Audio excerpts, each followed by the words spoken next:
One of the biggest challenges for people trying to deal with their clutter after overwhelm and making time is making decisions.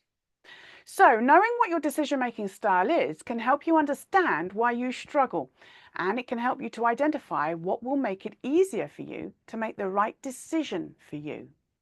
Now, there are many different versions of the four most common decision-making styles.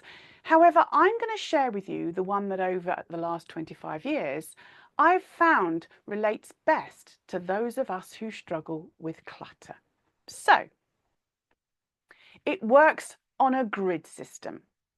The vertical axis represents a scale that goes from structure at the bottom to ambiguity at the top. So at the bottom of the vertical axis, those people like to have a structure to their decision making. And those at the top of the vertical axis are much more open to multiple interpretations of the facts. They don't need an exact decision. The horizontal axis represents a scale that goes from task and technical to people and social. So on the left, task and technical, that represents facts and figures, specifics that you can tick off as a task done, technically correct. The right of the horizontal represents people-orientated decisions that are socially beneficial, even if they're not technically accurate. So there are four sections to this grid, and we'll start at the bottom left corner. So people who are task and technical orientated and like structure are known as directive when it comes to their decision making. These people won't take notes on their journey because they need to see results before they believe that it applies to them. They take the instructions of the journey videos literally, and if they don't get the expected result, they will criticize the instruction rather than think of a possible solution or ask for clarification, help, or advice. They are most likely to give up because they expect to see results quickly and easily early on when they're on their journey. Now, there are advantages to being a directive decision maker. For example, they are results orientated, follow rules and processes, work alone, react quickly, and communicate their decisions. However, the directive decision maker also has some struggles, namely taking advice, responding to differing opinions, and being flexible enough to create a plan in uncertainty. Let's look at what's in the task technical section of the grid and the ambiguity scale on the vertical axis. So this relates to people who are considered analytical in their decision making. These are the people on the 7-step journey who write copious amounts of notes on the journey for fear of missing something that later turns out to be important, or in need to have evidence of hard work, yet rarely refer back to the notes unless instructed to do so. They then struggle to find the notes. They enjoy step 1 of the journey, which is information gathering, problem solving, and new challenges, but they struggle on step 2 and beyond, which is all about taking action. They struggle with making and managing their time because they like to take as long as it takes to do something perfectly rather than good enough. There are advantages to being analytical in terms of your decision making. For example, they are committed to finding the best answer. They enjoy problem solving. They're innovative. They like control, and they enjoy a variety and new challenges.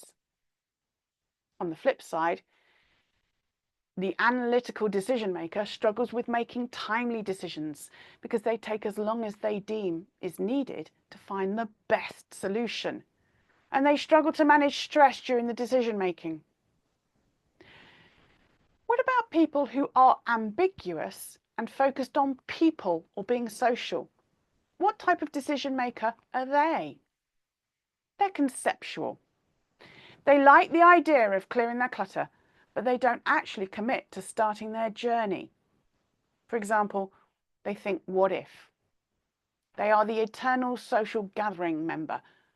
They're the drama queen. They struggle to make decisions or make time because of the what ifs of the present and the future. They pick and choose which bits of the journey they feel like doing in the moment. They procrastinate at making a decision and actioning to-do list things. There are advantages to being a conceptual decision maker, however. They're creative, comfortable with what ifs, are open-minded, aware of the effects of their decision on others, think in the future, and like new ideas. On the flip side, the conceptual decision maker struggles with taking action, planning adequately, and following through with ideas. The final section of the grid, where people make decisions based on structure and people and social, are known to be behavioural decision makers.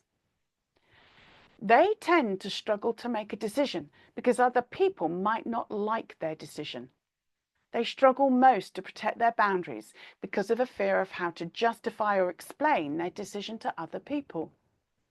They take on responsibility for other people's feelings, other people's memories, and other people's basic needs.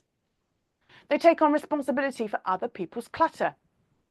They have a lot of things in their not sure categories.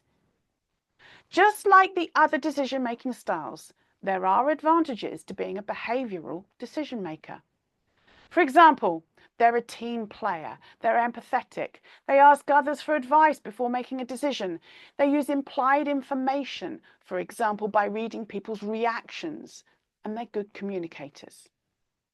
However, on the flip side, the behavioural decision maker struggles with being a people pleaser, trusting themselves. They avoid conflict. They get lost in the advice of others. People are rarely, always, or only one of the four types.